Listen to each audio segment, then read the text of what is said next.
Salut, je vais te montrer comment résoudre une équation. Premier exemple, tu vois, x moins 2 égale 4. Ce que tu cherches, toi, c'est x, c'est ça l'inconnu. Donc tu veux x égale quelque chose. Pour avoir x égale, il faut virer là, le moins 2, d'accord? On ne veut pas de ce moins 2, il faut l'enlever pour avoir x tout seul. Qu'est-ce que tu vas faire? Tu vas faire l'opération inverse. Comme il y a écrit moins 2, tu vas faire plus 2. X moins 2 plus 2, d'accord? Comme ça va enlever le moins 2. Mais comme tu as fait plus 2 à gauche du égal, tu fais aussi plus 2 à droite du égal. 4 plus 2, tu vois, plus 2 plus 2. Je résous. Donc à gauche, qu'est-ce qui reste? X, parce que le moins 2 a disparu, évidemment, ça fait 0. Et à droite, j'ai 4 plus 2, 6. Voilà, c'est ça la solution de l'équation. X égale 6. Deuxième exemple. 3 fois x, quand il n'y a rien, c'est un fois. 3 fois x égale 12. Ce coup-ci, je veux enlever le 3 pour avoir encore une fois le x tout seul. 3 fois x, l'opération inverse, c'est diviser par 3. Donc je vais diviser par 3, parce que 3 divisé par 3, ça fait 1. Tu vois, je divise par 3 à gauche du égal.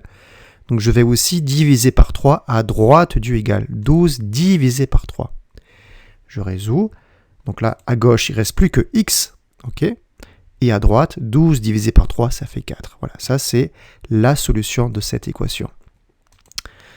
4 fois x moins 2 égale 10. La première chose que je veux enlever, c'est le moins 2. Je vais faire comme tout à l'heure, plus 2. 4x moins 2 plus 2 égale 10 plus 2. Ça fait quoi? 4 fois x, parce que le moins 2 n'est plus là. Moins 2 plus 2, ça fait 0. Et à droite du égal, j'ai 10 plus 2, ça fait 12. Ok, maintenant, il faut que je vire là le 4, il faut l'enlever. Comme il y a écrit 4 fois x, opération inverse, je fais diviser par 4. Ok? Donc, et comme j'ai divisé par 4 à gauche du égal, je divise par 4 à droite. Maintenant, j'y vais. 12 divisé par 4, ça fait 3. Ok, donc x égale 3. Ok, dernier exemple, je crois. X divisé par 7 égale 3. Ok. Donc là, il faut enlever ce divisé par 7. Donc qu'est-ce que je vais faire? Je vais faire fois 7, l'opération inverse. X sur 7 fois 7 égale 3 fois 7. Tout ce que je fais à gauche du égal, je le fais aussi à droite. Donc à gauche, qu'est-ce que j'ai? 7. Tu vois là, en fait, j'ai 7 divisé par 7. Ça fait 1. C'est pour ça que le divisé par 7 disparaît, entre guillemets. Il ne me reste plus que x.